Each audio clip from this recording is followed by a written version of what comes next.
welcome back to Goonies World. I am Johnny Farrow, also known as Sean, and with me, as usual, is Goonie, also known as Colin.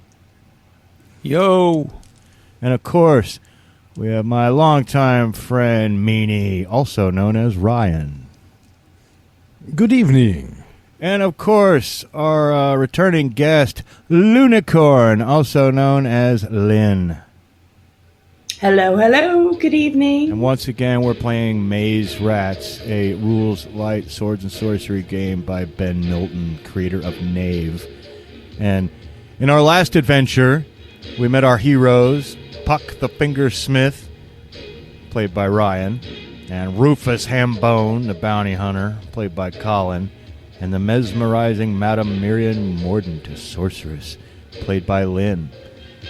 You all live on a icosahedron-shaped world, a D20-shaped world, and you're traveling from the village of Varna to the city of Illyria on the border of the Wilderlands to seek your fortunes. And after helping a peasant with a romantic escapade in Varna, you went out on the road and went to the hill country, where you heard Poppy, a baby girl, crying in a wayside shrine, and rescued her from the sightless Grimlocks.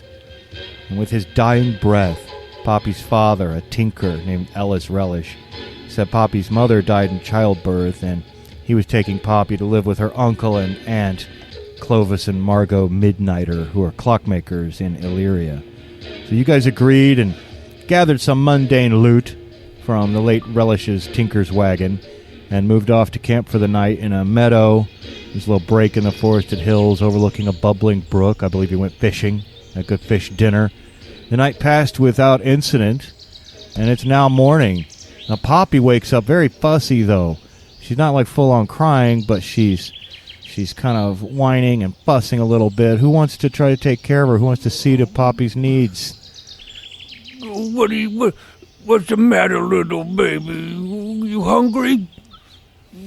From the smell of her, as you get close there, Rufus, it appears she needs to be changed. Now, you guys did remember you had a milk bladder.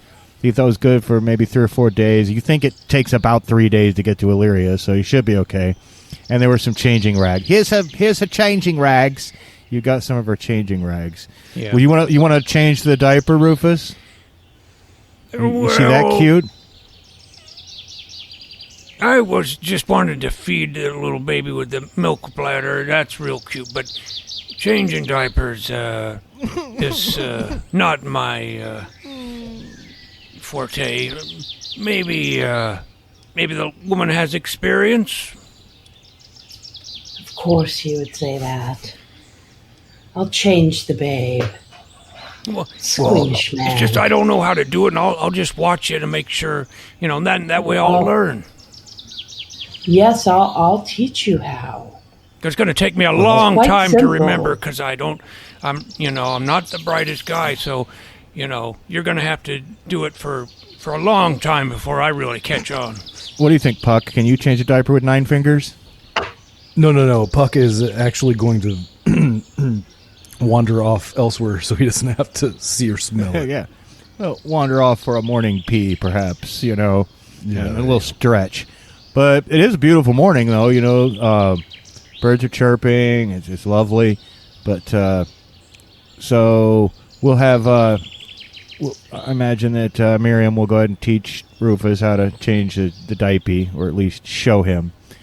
And then if you'd like to go ahead and feed her, Rufus, once she's changed and clean and comfortable, and she looks up as she gives you a great big smile, Rufus. Just pulls at the old heartstrings there. But yep, you're not gonna get to Illyria by sitting here, and it's a long walk, so I assume you'll get going. But who's carrying Poppy? I realistically can't, since I'm carrying this big axe. That's right. You got to. Poppy is a one-handed weapon. Yeah, you need one hand free at least. One arm.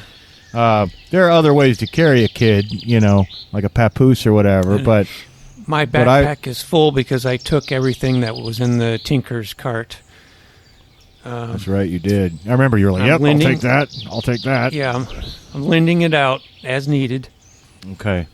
Yeah, and this is a game where encumbrance matters. We got to, be careful what we're carrying, and in this game they want you to say where you're carrying things, in your backpack or on your belt or whatever. And don't forget, if you need to get something out of your backpack in combat, that could take a few rounds. If it's right on your belt, then you can get it.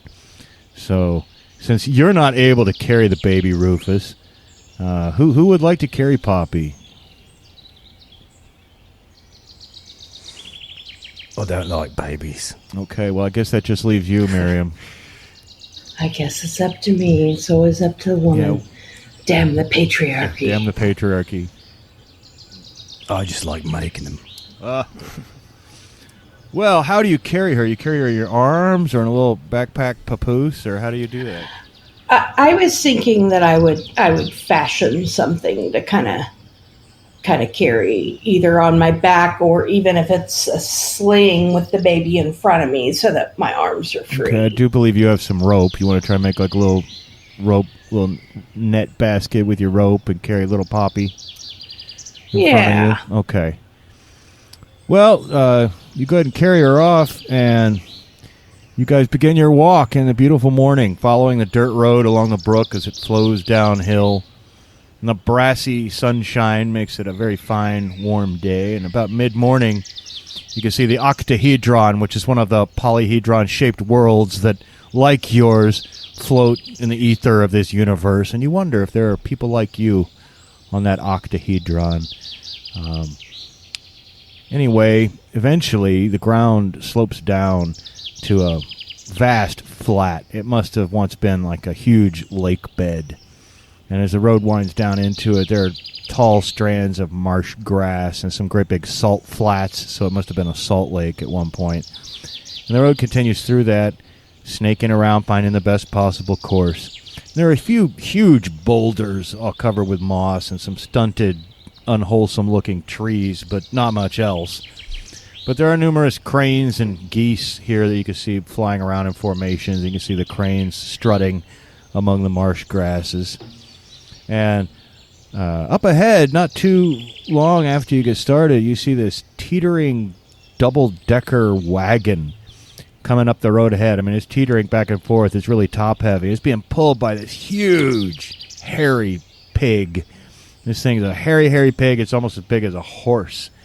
And as you get closer, you can see there's a man with bright red mutton chops driving it. And they're not quite as fine as your mutton chops, Rufus, but they're fine mutton chops. And when he gets close enough to see you, he stops the wagon and stops the pig, pulls it up short. The whole thing, almost topples over his head. It's so top-heavy. And he pulls out a crossbow. And he said, "You best not think of robbing me. I'll cut my pig loose and he'll bite your legs off. You're not highwaymen, are you?" No, sir. You insult us. Well, I don't mean to insult anyone now. And he has you guys get a little closer to each other. He gets the pig to move up a little closer. He goes, well, if you mean no harm, then greetings. I'm Leopold Gimble, peddler extraordinaire. I'm bringing the wares of Illyria to the savages and barbarians of the south. Is that a baby? Well, yeah. Yeah, what of it? What else would it be? You actually have a real baby?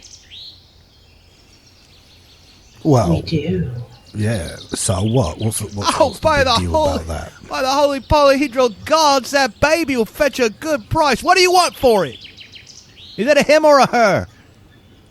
The baby is not for sale. Oh, everything's for sale. Everything's for sale. And he hops down. Oh, my, you got some nice mutton chops there, sir. Thank you. No, not quite as nice as mine. Not quite as No, nice. Whatever you say. It's not all about the bushiness. Good mutton chop, I like it close to the face, like mine, see? You wear it close to your face. The ladies like that. Ladies like that. Well, anyway, do everything's for sale. I'll tell you what. And he rummages around. He hops down off the wagon. He rummages around in one of the side doors. And he comes up. He goes, I got, how about this? A pair of loaded dice. Huh? Always guaranteed to roll 2 6s. What do you think of that, eh? Give you these loaded dice for the baby. That's dishonest. We don't trade in that sort of stuff. Well, then he rumbles around for a little bit more, and he goes, aha! I can see some of you are carrying some tools. What about this? A fine bolt cutter, eh? I'll trade you this bolt cutter for the baby. What do you think? Well, it doesn't seem like very much for, an entire person. Well, it's not much of a person. It's just a baby. All right, well, I take your point. You drive a hard bargain. Then, all right, let's see here. And he rumbles around in the wagon for a bit. He goes, and he grunts as he's pulling something out. And suit of heavy armor just clanks down onto the ground there. How about this, eh? Fine suit of heavy armor for the baby. Put that on your fighter, go charging right in about nothing will touch him. Arrows bounce right off. What do you think? Nice suit of heavy armor. I'll trade you that for the baby. We have been given a quest. I will not go back on this quest. Our quest is to deliver this baby to family in the city of Illyria. And it's our duty to make it happen. All right. Oh, I mostly agree with the mutton chop bloke, but I'm looking at that armor. I'm wondering if it might fit you, Rufus. I think it'd be a perfect fit for him. No. We won't be trading the baby. No, I'm not suggesting we do. I'm suggesting we trade something else. Or kill this guy and take it. No, well, now, don't you even think of that. I'm negotiating in good faith. All right, my final offer. All right, I was saving this. Didn't want to trade it. He rumbles around from it, pulls out this beautiful longsword, takes it out of the scabbard. Shing is glowing, the dull blue sheen, and he's like, "A magical sword, a magical sword. Oh, magical. It's very nice. Obviously, look at the shine on that, eh? Look at the shine on that. Okay, let's just say, what if maybe if we agree to trade the baby, and what if you agree to take it to the family in Illyria? But I just came from Illyria. I've got to go sell my wares to the barbarians and the Southlanders. No, that won't do at all. But this beautiful, beautiful magical sword, all yours, all for the price of one human baby. Now that's a trade. That's a trade right there. It's never going to happen. Yeah, we just can't do it. All right, well, I suppose if you're on a quest, quest, very nice, fine people, honorable, well, you won't get far in business being as honorable as you all seem to be. And he slowly hefts that big, heavy armor back up onto his wagon and sighs and shakes his head and puts the sword back in, loads up the loaded dice and the bolt cutter. While he's doing that, while he starts, loading up the armor, I want to get behind him and just bonk him in the back of the head as hard as I can with the hilt of my dagger. Okay. Well, why don't you go ahead and do that? First of all, he's not a complete dope.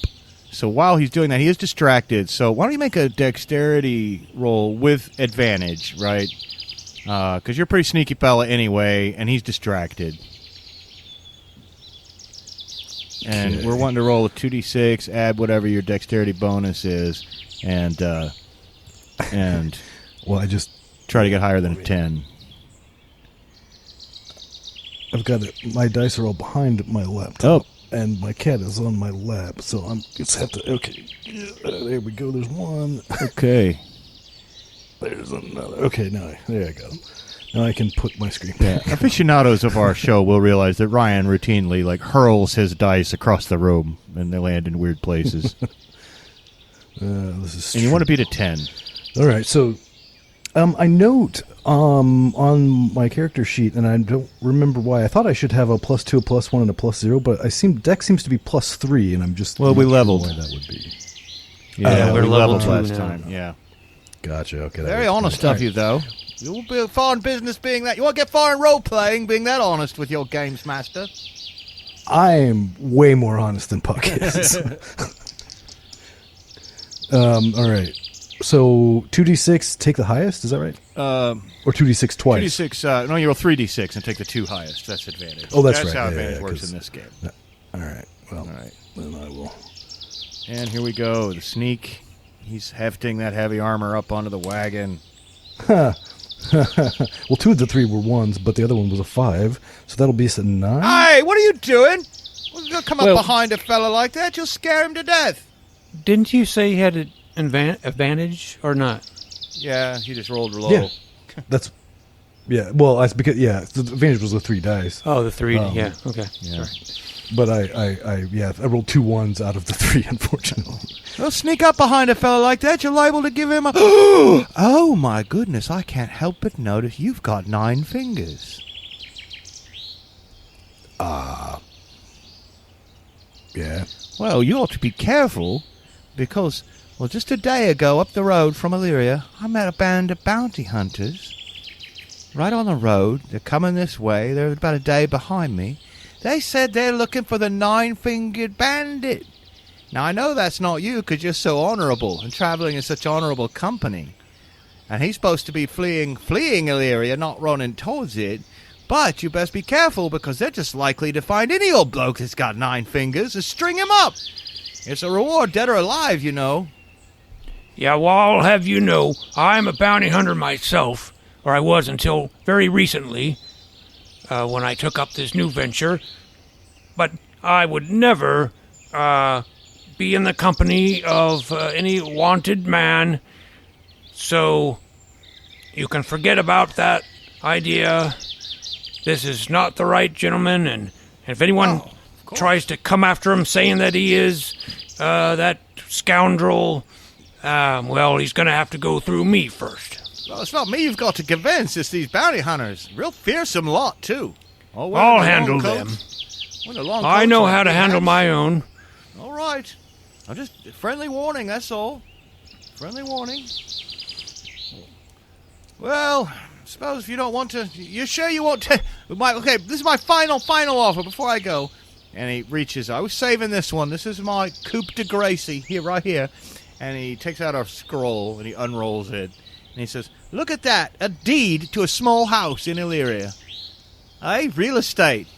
Doesn't get much better than that. A whole house for such a small baby. Are you sure you won't change your mind? Go on. We're quite sure. Get out of here now. All right. Well, you don't have to be rude about it. I do think you would have looked good in that armor, but... Oh, hell yeah, I would have. That armor and that sword on a house. Oh, you, sir, are lucky I didn't just turn you in right away. And now you got me lying, saying, well, is that guy out of earshot? Yeah, he's out of earshot. His pig is snorted and pulled the big old wagon and is headed off down the road. Guy never takes no for an answer. But yeah, you got me lying to people now. I don't like to be dishonest. I'm an honorable man. I know it's not your cousin, because cousins aren't identical to each other, last I checked. Well, we're not identical. I've got black hair. He's got red hair. Well, yeah, okay. You make a real good point there. Well, and I think he's also, a bit shorter than I am. Or taller. One or the other. Well, yeah, you can tell that by the wanted poster, can you? Well, he probably knows his I cousin. promise I'm not the person you think I am. Okay, you promise? That's good enough for me. I'll take your word for it. Okay. Well, the rest of the day you'll be happy to know passes without serious incident as you traverse this vast, dry lake bed.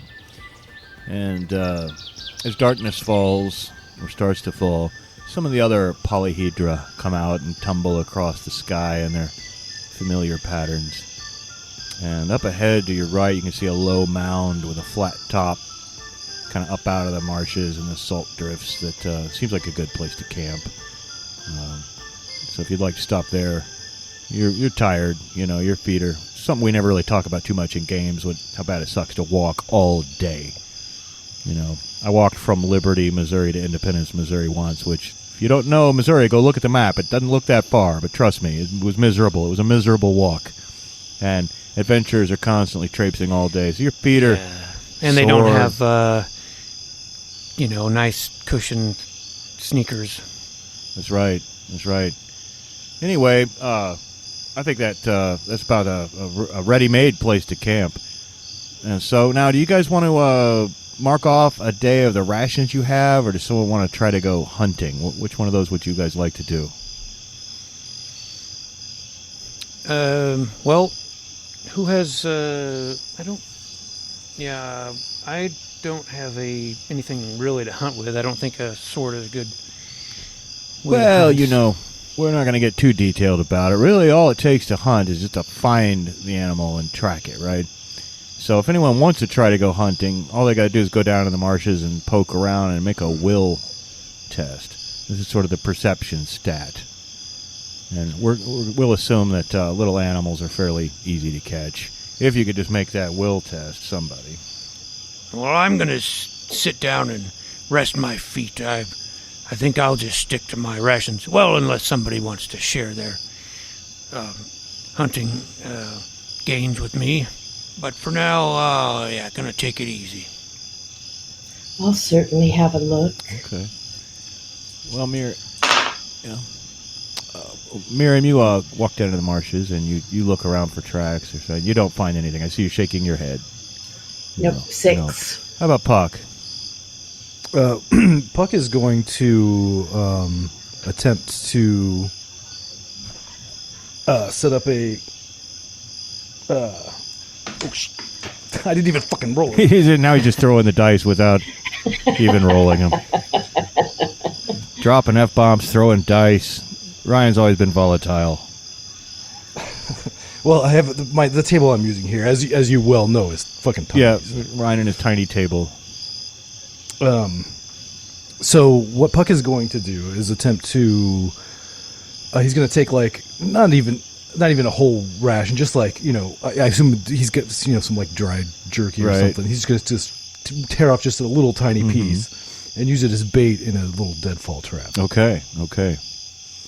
Well, the marsh grasses should be good for that. So you can set it all up and just leave it as a trap.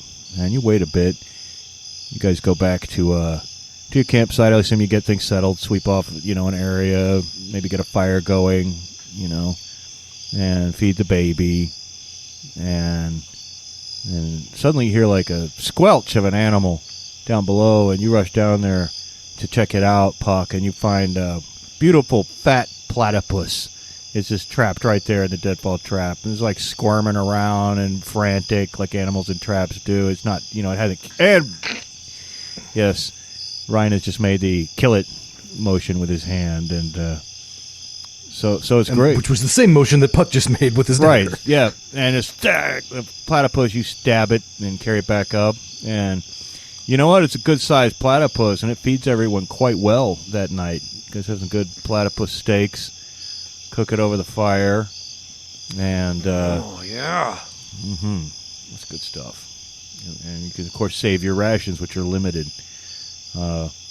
Now, you've used about 1 day of the milk bladder. You got about 2 days of milk left for the baby. You think it's supposed to be about 3 days to Illyria. Now, classic game question, as we're exploring all the classic tropes of gaming here in this particular series, I'll assume that you set watches that night, of course. Don't want to put ideas in your head, but every good adventure worth their salt sets a watch. Who'd like to take first watch that night?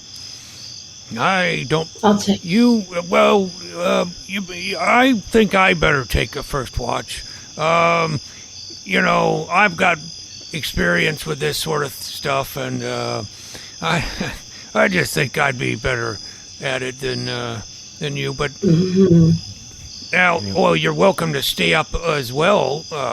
But That's quite all right. I'll get some rest. I'll wake you up when it's time.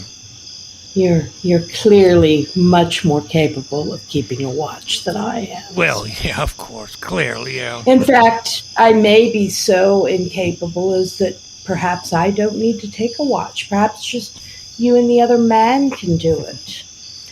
Yeah, well, A lady does need her beauty rest, after all. Yeah, and that's something. Yeah, a woman's got to sleep and get her beauty, yeah. Yeah. Well, I guess you could take first watch, and you could wake somebody up whenever you feel like it. The good baby, luck trying to wake her up anyway. Well, the baby snuggles up next to you, Merrium, and you fall asleep, and I imagine Puck will eventually drift off, and you sit there for a couple hours without incident. The night passes slowly. You see the tetrahedron comes out. You can hear the night sounds and all that. But who do you want to wake up after your watch is over? He will wake up Puck. Okay. Let her sleep. Okay. Oh, it was my turn then. All right. Well, Puck, you Yeah. Puck, you go ahead and take your watch, and you're sitting there, and just around the edge of the firelight, after Rufus has been asleep for about an hour, you look out and you see about a half dozen pairs of beady little light-reflecting eyes just at the edge of the firelight. They're very low to the ground, but they're getting a little closer. Do you want to have a closer look?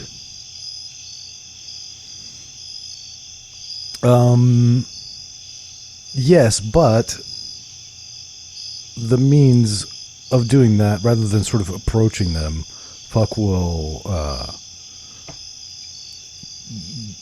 reach into the fire and grab like a burning stick and throw it in their direction. Great idea. So you hurl the burning brand out there, and then suddenly, reflected in the light of that burning brand, you can see there's actually a half dozen adorable, cute, and cuddly raccoons.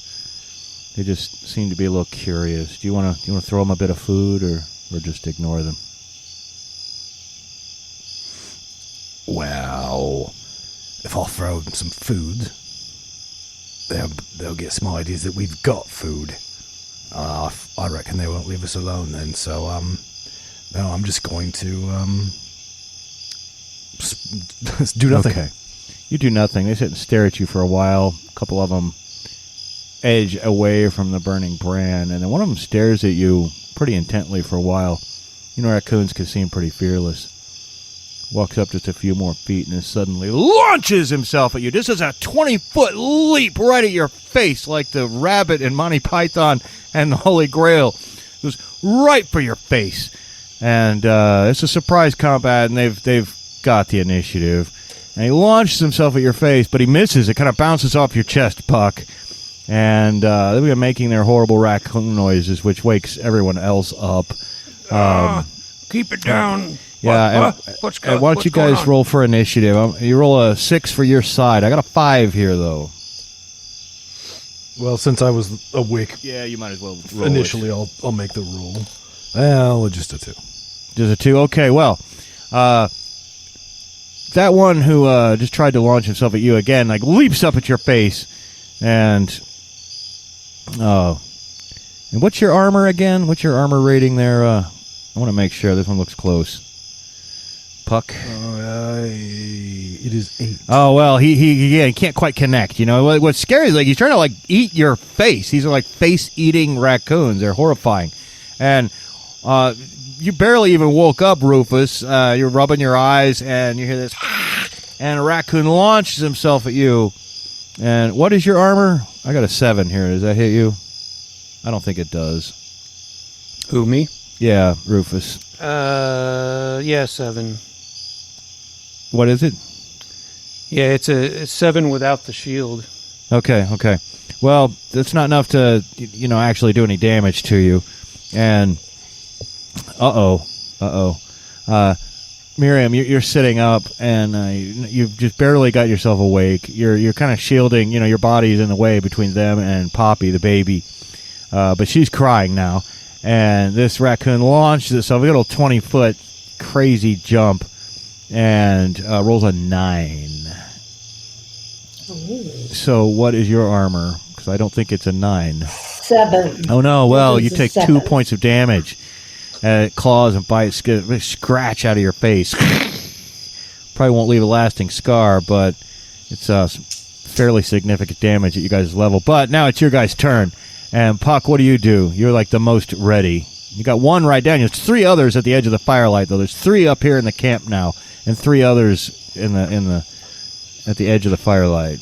What do you do, Puck? Yeah. So, there's obviously the one that's trying to eat his face. Right. That would be the one to get. Be the priority at the moment. Yeah. So, their armor is so he's 6. They're unarmored, so you need a 6. All right. Well, he's going to try to stab one with his dagger. Make sure. Because that's what's in his hand. And add your attack bonus if you have one, but I think Rufus is the only one that has an attack bonus. Yeah, I do not have an attack bonus. Oh, 5. Oh no! Well, it's a inconsequence. It's a struggle that no one's really winning at the moment over there. But what do you do, Rufus? I suppose I will take a swing at one of them with my sword. Yeah, probably the one that's trying to bite your face off. Yeah, that would be smart. Yeah, we'll swing my long sword. Okay, here it comes. Long sword. And I got a 9, I believe. A 10 with... Well, that's enough to kill it. You just hack it with that long sword, and there's 2 pieces of a raccoon just fly in opposite directions. And some raccoon blood splatters on you. They obviously don't have a huge amount of health. They're little raccoons. But, and then, Merrium, what do you do? Now, the baby's still on the ground behind you crying, and the other raccoons are dancing around like a boxer looking for another opening. What do you do? I believe I will open with my spell. Okay. Withering Chaos. Withering Chaos. And remind us the effects of this spell again. I mean, spells are pretty powerful. You don't get to use them that often. Yes, this does 3d6. All right, let's do it. Damage. Yeah. And here it comes. It's your Withering Chaos. 8. Well, that's certainly enough to wither this raccoon down to nothing. I mean, it withers down to like a desiccated, dried little husk of a raccoon, breathes its last little breath, and we're going to go back to rolling initiative now. The raccoons get a 3. The face-eating raccoons have a 3. Somebody else want to roll? Somebody else want to roll? I rolled and got a 5. Okay, you guys have the initiative, and we're going to go and start with Puck again. Puck, what do you do? This one's still dancing around, trying to leap up and eat your face. You got your dagger out. What do you do? This time, Puck rolls an 11. An 11. The difference between 6 and 11 is 5, and that is more than enough to kill this little raccoon. And I'll just tell you, they got 2 health, all right? You pretty much just need to get just 2 over their armor. Really, an 8 will kill them, right? Withering Chaos was a bit of an overkill, but that's okay.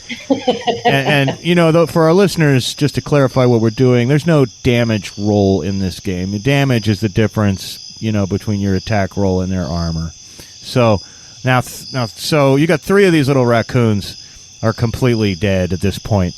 But Rufus, it's your turn, and you can hear a rustling behind you. You turn around, you look, and one of the raccoons has grabbed part of the bedclothes of the babies. One of the other 3 is snuck up, and he's trying to drag. You're not biting the baby, he's like dragging the baby off. Start to drag the baby away. The baby screams and cries. What do you do, Rufus? Oh, hell no.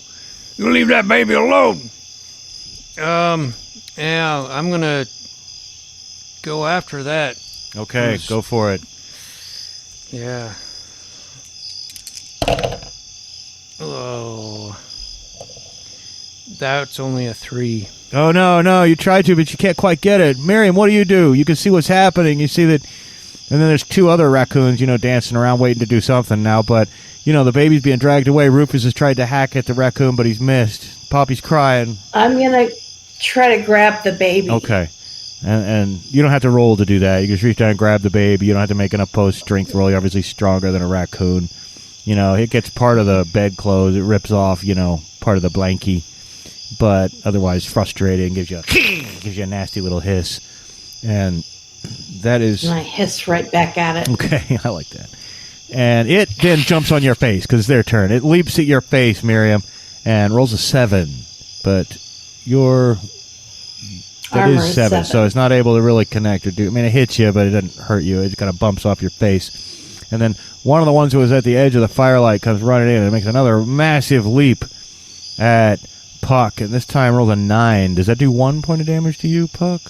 That does. Oh, no. So, yeah, you got a little nickel-sized bite out of your cheek. The thing falls down off your chest, tries to climb back up, falls down. And then the one that was the other one that's at the edge of the firelight comes rushing in and leaps at Rufus. And I got a 9 that time, Rufus. So is that going to be 1 for you as well? Is your armor 8? That would be 2. 2. Oh, no. Big bite. Okay. And that's their turn. They've all gone. The baby's safe at the moment in Merrium's arms. And let's roll initiative again. This time I have a 2 for the little raccoons. 4. Okay, you guys have the initiative. What do you do, Merrium? The one that tried to drag the baby off, he just hissed at you. You hiss back. Now what do? I'm going to stab at him with my dagger. Okay, you're holding the baby in one arm and stabbing with the other arm. I am. Getting a little crazy. 6. Well, you scratch it a little bit, but don't do any significant damage to it. And meanwhile, what are you doing, Puck? Well, another one jumped up on my face. Yeah. Right. So that one's gonna have to. He's gonna have to go. He's gonna have to go, or he's gonna have to at least, make an attempt at making him go. Well, I hope you can. That's gonna be enough. That's gonna be 9, and the dagger goes right through it. You get your whole fist in it. You hit it so hard, and I pull it out, shake the raccoon guts off your fist. And how about you, Rufus? You still got that other one that came up out of the edge of the firelight and is trying to get you. Die! And that time I only rolled a 5. Oh, no! Well, then that raccoon is still alive. And was that everybody? I think I was all of you guys. Of course, the raccoons still get to go. But there's only the 2 raccoons left. There's the one on Merrium, and he launched himself at Merrium again, but this time gets exactly a 7. Wait, that does 1 to you, doesn't it? No, I Oh, you have 7. That's right. Okay, I forgot. Yep. That's good. And then, Rufus, I just rolled an 11. That thing launches up, takes a big bite of your chin, and that's going to be some significant wounds, I think. Ow. Yeah, that's a huge bite.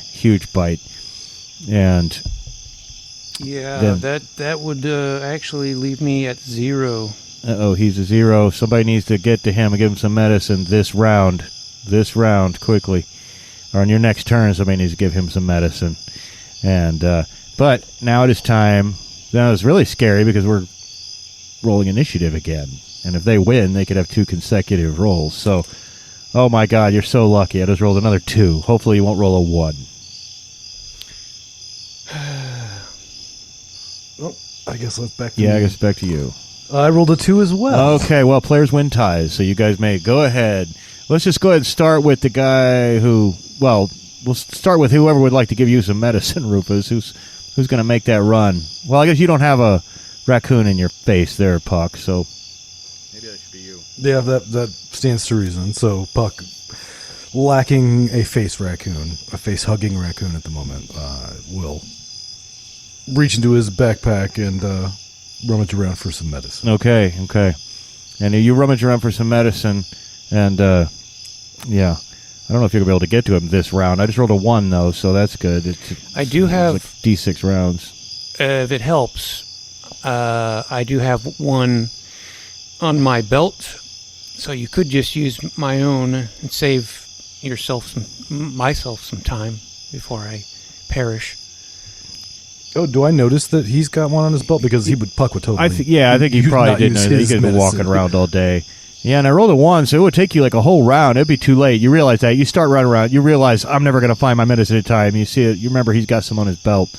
We'll say you rush over there and open up his mouth and pour that medicine, pour that red drink down his throat. And we'll get back to you in a minute, Rufus, to see how you're doing. But meanwhile... we have... oh, my God, I lost track. We have 2 raccoons left or 1? 2. 2. I thought it was 2. And there's one right on Rufus, and then there's one on you, Merrium. What do you do? And I will take another stab with my dagger. Okay. All you guys do is get an 8. 6. No. This is the toughest little raccoon ever. And yeah, it is. the other one, he was going to launch himself at Rufus and keep eating him. But instead, he launches at Puck, but misses terribly. In fact, kind of falls on his ass a little bit. And then, oh no, Merrium, I got an 8. The other one leaps up at your face again, takes another bite. These little raccoons are doing a lot of damage. And yeah, they are. And that was their turn. So we'll make one more, hopefully just one more initiative. I swear to God, I just roll a 2 again. My God. I should probably actually roll these dice instead of picking them up and dropping them. Okay, well, I guess it's my turn again. Yeah, roll initiative. And 3. okay, you've got a 3, so that beats their initiative. Now you got 1 point of health back, so you got 1 health right now because you took the medicine. Okay. And you guys won the initiative, and since Merrium is actually engaged with a raccoon right now, why don't we start with her? Okay, more stabbing. Well, Puck's engaged too, but more stabbing, please. 10. And slide! It just rips out the whole throat off that raccoon. It falls down to the ground. A little blood spurts on little Poppy, but that won't kill her. And Puck, what do you do? He's going to try to take out this last friggin' raccoon. Yeah. And another 11. Another 11. Okay, so, well, there's some dead raccoons all around you, but, and you're wounded. I think everybody's wounded a little bit, right? And then, Rufus' whole face is all like, you got missing chunks of mutton chops now. Yeah. God, if it wasn't for that face armor you've got in those mutton chops, it could have been worse. Good God, what was going on with those raccoons? I never thought that was quite raccoons like that. Quite unexpected. Yes, it was. Well, after dealing with those terrible face raccoons, you probably want to know that now you have eaten a meal, so we'll count the meal you already ate, but you can get another 1 point of lost health back, all of you, with a full night of rest, as long as you've had a meal that evening. Now, if you want to restore all of your health entirely, all you have to do is spend an entire 24 hours of rest in one location. That could, however, put your milk supply at risk before you reach Illyria. So how would you guys like to... I imagine you'll talk about that before you go back to bed. Well, we don't want to run out of milk. I think I can manage. I mean, I'm pretty torn up, but,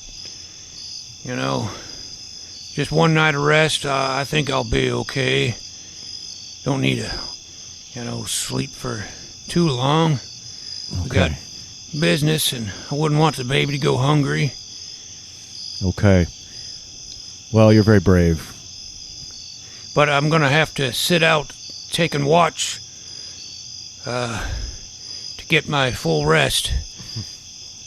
And I guess it's your lucky day there, Madam Magnificent Merrium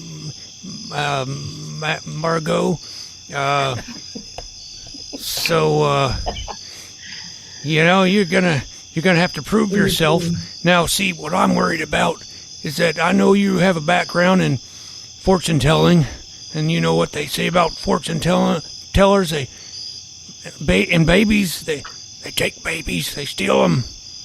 No. Is that what they say? Well, I hear things, I'm not saying it's true, but that the rumors I hear that sometimes they make off with babies in the night. So I'm trusting you to keep the baby here and safe, not run off. It's preposterous. Well, don't blame me, I'm just the messenger. Mm-hmm. So, I'm going to get my Z's. Well, I suppose I should finish my watch, and then I'll wake you up, Merrium. Okay. All right. Well, that night, some foxes come up to the edge of the firelight there at the end of your watch, Puck, but all they do is, drag off the bodies of the raccoons. Yeah. They don't mess with you at all. And luckily, the rest of the night passes peacefully underneath the celestial polyhedra. And the next day dawns crisp and cool. Want to feed the baby again, need to change the baby again. But a cloud cover has blown in overnight that you noticed, Merrium, during your final watch. So it's overcast in the morning with the rising sun behind the clouds is staining all the clouds red-orange along the horizon line. It's quite beautiful. And I'll assume you get on your way, feeling a bit worse for wear. But about mid-morning, a great phenomenon occurs, which one of you at least is familiar with already. But the land, just all along the horizon, it just seems to drop off suddenly. Because, in fact, it literally does drop off. You've come to a line that stretches from horizon to horizon, and beyond that, it just slopes off downwards at about a 30-degree angle. It seems to just stretch off downhill forever. It's a little forbidding if you've never seen it before. We know that Puck at least has, since he comes from Illyria. Now, I'll remind you, this world is like a 20-sided die. It's an icosahedron. So what you've done is you've reached one of the edges where the faces connect, right? And once you step over the edge, well, it's a little unnerving. It seems like you're just going to slide down a hill forever, all the way to the horizon. But I wonder what face it is. Yeah, natural 20 or unfortunately they don't have big numbers on them, but maybe they should. But anyway, you don't have to make this roll, Puck, since you've done it before. But it can actually be a little discombobulating to make that step over the edge. So I want both of you, Rufus and Merrium, to make will rolls, just to see if your brain can handle it. Ooh. 8. Okay, well, you need a 10. And you need a 10 for pretty much everything except combat. How about you, Rufus? 11. Okay.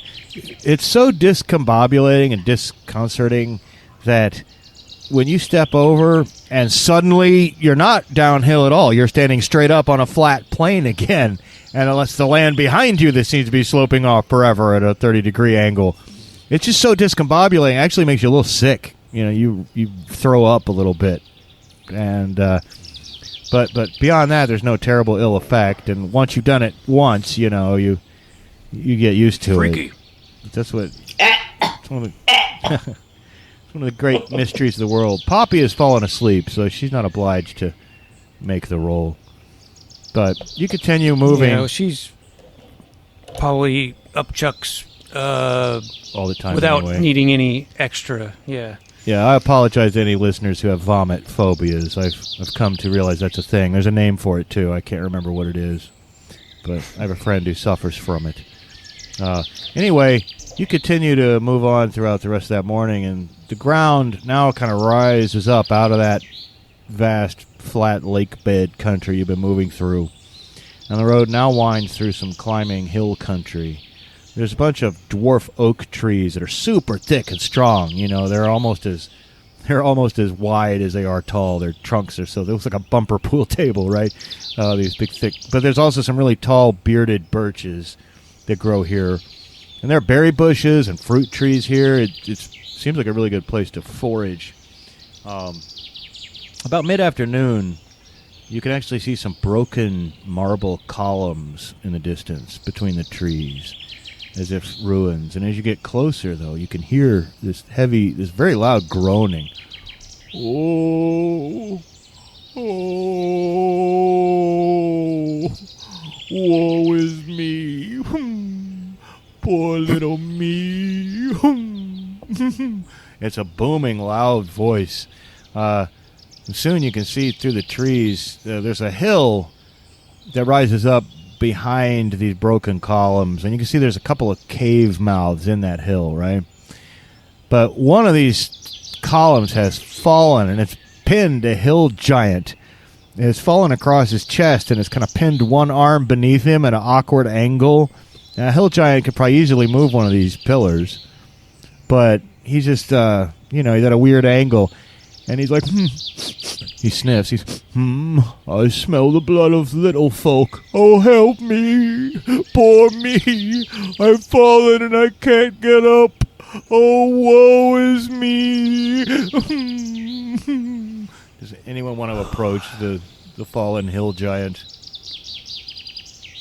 Before we do so, if I'm remembering right from the rules, I'm supposed to roll a new spell when I have used a spell.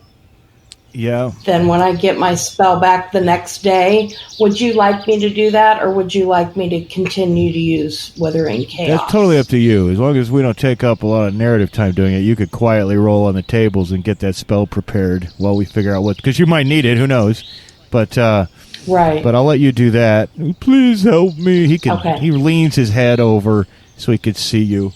He goes, oh, help a good giant, will you? Please help me. I'm Ignatius. Ignatius is my name. I became drunk on handfuls of rotten apples, and I fell into one of these columns, and I can't get leverage on it. Oh, poor me. Whoa, please help me get it off, and I'll travel with you, and I'll protect you. Oh, please, I haven't eaten in days. I'm so hungry. Please. This could be a trap. No. I don't trust him at all. He might want to eat us. No, Yeah, I we're would the baby. never.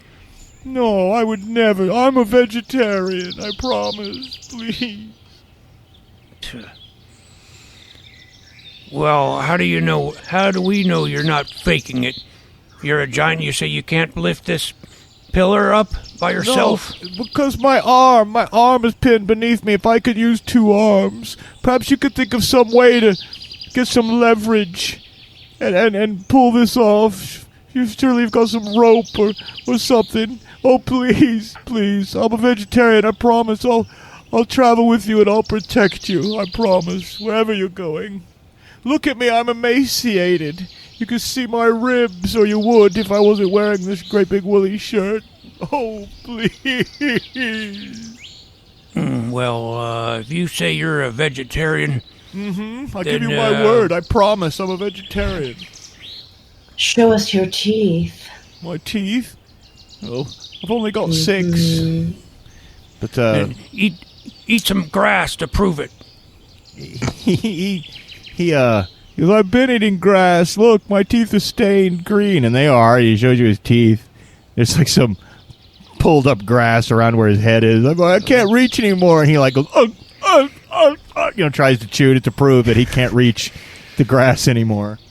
Woe is me. Put this beef jerky in your mouth and don't eat it to prove that you don't eat meat. Oh, okay. All right. So you want to go out when you want to go up to his face? Savory meat. I don't know if I want to get close. You want to get close? Put it on like a a stick or something. Okay. He puts it right there. He lets it sit on the edge of his tongue. He goes, I'm so hungry. Then he spits it out. Oh, I don't like it. All I want is some more apples. Oh, please. Woe is me. Well, it takes a lot of willpower not to eat the meat when as hungry as he is, so maybe he's telling the truth. All right. I'll get me rope out and see if we can get this pillar off your arm. Okay. Well, I'm sure you guys could think of plenty of ideas, but with these sturdy trees, these big, thick trees, you might be able to, get a pulley system type of thing going. And if all three of you want to pull on that rope, only one of you really needs to make it because you've got the leverage. But each of you can roll with advantage. So he's like, that's right, pull. Oh, please, go faster. I'm so hungry. All right. Want to eat some lovely pears and cherries and apples. I need a lot, because look at me, I'm huge. I rolled a 13. Oh, well, nice. I rolled an 8. Oh, okay. And, and I didn't even add my strength of that. So, well, yeah, 14, you should have, but you didn't need to. And you guys needed the 10. I rolled double sixes. Oh, nice. So yeah, the rope strains, but the pillar just comes right off of him, and he stands up really quickly. All 30 feet of him. He was big on the ground, but now that he's like towering up over you, and he goes, "Ha! I tricked you. Now it's time for me to eat." Ah! And he reaches down, and tries to grab you, Rufus. You're biggest. Oh, I don't like meat. Ha ha! Got you. And he tries to reach down and grab you with his hand, Rufus. Please make a dexterity roll to get out of the way. I know it. Oh, wait. Okay. 8. Oh, no! You guys look at, he's got Rufus in his hand. Rufus is being lifted up in the air. And we better roll initiative here. So, I got 3 for Ignatius the Hill Giant. Well, I rolled a 3 as well. So. Okay, players win ties. Now, your arms are free, Rufus. We'll go ahead and assume that. But the lower half of your body's clenching his fist. We'll probably let you go ahead and go first. He's raising you up to his mouth. His green teeth, they're all looming above you. Down the hatch, he says. What do you do, Rufus? Well, so are my my arms pinned? No. You just got the lower half of your body. We're going to assume your arms are free. Well, I'm probably going to try to stab into his hand that's holding me. I think you should get advantage for that because it'd be hard to miss, right? And his armor, he's not really wearing armor, but he's got moderate protection because he's so big. His armor is 8. All right. So you roll three dice, pick the 2 highest, add your +1 attack bonus, and let's not forget about your sword. So you've got that big weapon, so I believe you're doing +2. So 12. Okay. Just done 4 points of damage to his hand, and he opens up. Oh! And he opens the hand, and he drops you. Boom. You take 1 point of damage when you land.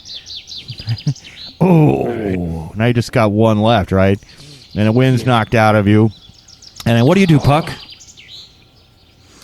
Puck is going to take his dagger and dip it in his little vial of poison that is on his leg and attempt to stab this guy in the fucking thigh. Okay. You could just probably reach his thigh. So go for it.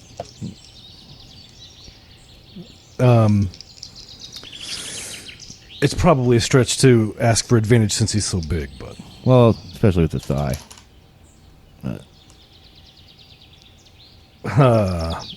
You said his armor was 8. Yeah. So it'll be 2 points of damage. Okay. 9, and that, well, you've also got the poison, doubled. though. So go ahead and roll 3d6 for the poison as big as coursing through his veins. I thought the poison just doubled the damage. Oh, you're right.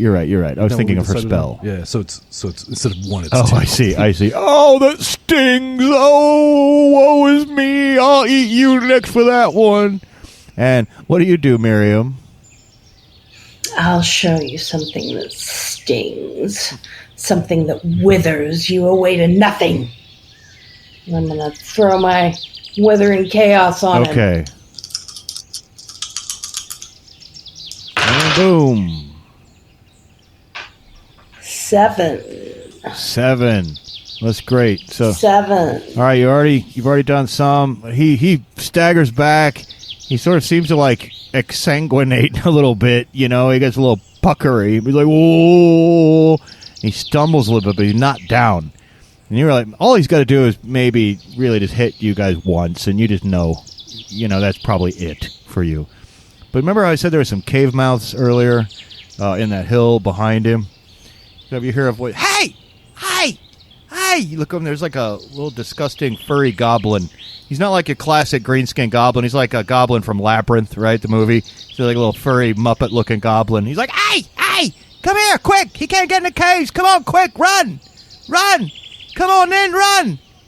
Run, dummy, run! You guys want to run to the caves? Yes. I'm going to walk in a very, very fast pace. That is basically running, but it still kind of looks like walking. To save face. Because he's does not want to get hit again. Okay, well, and, I'm going to let you guys, you haven't really moved yet, per se, on your initiative, so I'll let you guys go ahead and run. He tries to chase you, but he's slowed down because he's got the poison, he's got the withering chaos, and you guys rush up, and he's, quick, in here! And a little furry goblin waves you into the cave, and you can see outside. He comes up, you're in there, and there's like 50 goblins in this little cave. And they all look a little bit different too. They're all moving around and excited and screaming. And the giant comes down, he puts his eyeball right up next to the hole. He goes, oh, I was just. And I'm gonna poison my dagger again and stab it in his fucking eye. Go for it. Take advantage with that one. That's like you're right there in the cave. It was a giant eyeball. That's a dumb move, dummy. You're a dummy. You're a dummy. You're a dummy. So that's going to be 10. So 4. Oh, okay. 4 points down. He staggers back. Oh, I'm blind. He's not dead. But he's teetering. He's like teetering back and forth, and then he falls to the ground on his ass and he cries. If you come out of there, you're dead. You hear me? DED. Dead. You're all dummies. I hate you. I'm blind in one eye. My looks are ruined. I'll never find a Woe giant is you. now. I'll never trust a giant again. Hey, thanks for killing Next the time goblin. I'll just stab him while he's... Oh, yeah. Yeah, he stabbed him. So killing that giant, I mean, I'm so just... I can't believe you did that. Yeah. And the goblins are all, rushing up to all you now and patting you and touching you. And, Oh, look at the baby. no. Oh, don't you look too good at that baby. Keep your eyes so cute. away from it. Don't get any ideas. I wouldn't go outside either because I don't think the giant's actually dead yet. No, we have. He's not dead yet. We've been. We could go outside for a little while he was pinned, but you guys have unpinned him. But now you've stabbed him. Well, I'm sorry. Where's my manners? I'm Mr. Wiggles. I'm the co-ruler here. This is my co-ruler, Mr. Waggles. Oh, hello, Mr. Waggles here, says the other goblin. So where's? Let me ask you, where you're headed? Illyria. Oh, Illyria, very That's nice. Right. Oh, you're in luck. We know a secret passage to Illyria, a shortcut. That is, if you don't mind going underground. Well, I guess we can't really go out the way we came in here, so... Well, I have a suggestion for that. Oh? I mean, there's 50 goblins, and the giant is disabled now. So I don't see why we couldn't go finish him off while he's indisposed and in a weakened state.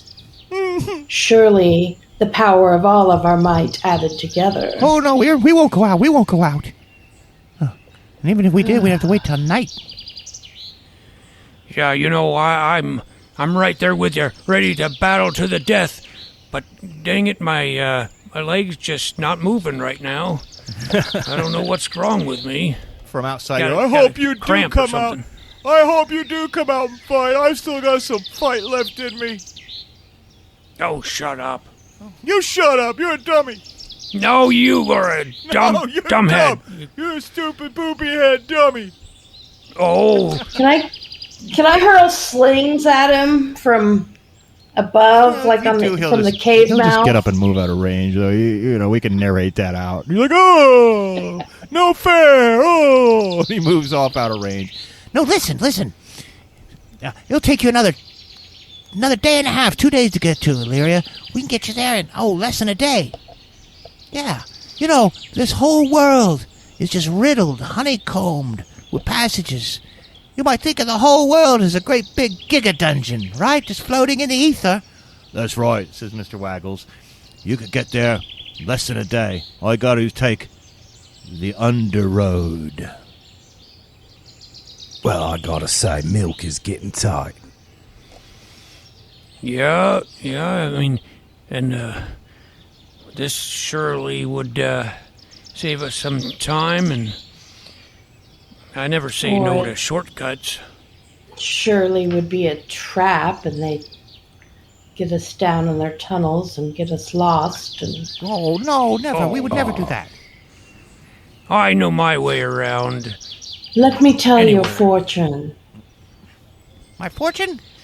Okay, Mr. Waggles, do you want to go first? No, you go first. That's quite right, Mr. Wiggles. All right, tell my fortune, and quickly. Okay. So We'd never, I'm going to attempt to, and we would never think. and I don't know exactly. This is more of a narration thing. You worked as a fortune teller. That you by no means can tell Right. fortunes, right? But Right. You just tell people whatever you want them to think. Tell them it's their fortune. I assure you, says Mr. Waggles, we are good goblins. No, yeah, we'd never trap you. We'd never betray you like that dummy Yeah. out there. I heard that. I'll go through the motions of reading some fortunes. Will I meet a beautiful If goblin you- girl? Will I be rich? If you lead us to safe passages before we run out of milk, you will not only meet the goblin lady of your dreams, but you will also have endless fortune and endless bounty of whatever it is your heart desires. Well, wait a minute then, says Mr. Waggles, and why don't you go ahead and read my fortune too? And then they all are lining up, every single one of them in here wants their fortune. You spend the next hour telling them all what they want to hear. And all right, they're Okay. all whipped into a frenzy of excitement now. And All right. That's great. Okay, let's listen. We'll take you there, and you'll get there quickly. Thank you so much for helping. We'll worry about that half-blind giant ourselves once darkness goes down. In the meantime, we'll send some of our runners to help you find the Underdark Road. And next time on Goonies World, we will travel the Underdark Road to Illyria. And we're going to give out just a wee bit of XP. And so you guys definitely overcame an impressive challenge, I think, beyond your expected ability. I mean, you fought off a huge giant. So you got 3 more XP. And I do believe that will get you up to level 3. And so go ahead and take +2 to your health, your maximum health, and get 2 health immediately. And here's now you have some choice. Now you have a choice to make, though. You don't get another point to an ability bonus, but what you do is you could pick one. Pick another attack bonus +1, or attack bonus +1 if you don't have it. Or you could pick a new spell slot. Or you can gain another one of those paths that you can see on page 2. Either right now, for example, Puck is on the Fingersmith path, but you could choose Roof Runner or Shadowjack, Briarborn, or whatever. So you gain another spell, or a +1 attack bonus, or another path. And you don't have to decide that right now, but I'm just telling you and our listeners what getting to level 3 looks like. And we'll see everybody next week, and we'll see what you chose. And we'll travel the Underdark Road. You'll die down there, you dummies! It's the last thing. Fuck off, giant. Hey everybody, if you like our podcast, don't forget to leave us a good rating and or review on Apple Podcasts, Podchaser, Spotify, or wherever you're able. Subscribe to us on YouTube, follow us on Twitter at Goonies_world, and check out our website at GooniesWorldPodcast.com. Email us at GooniesWorldPodcast@gmail.com. Thank you for listening.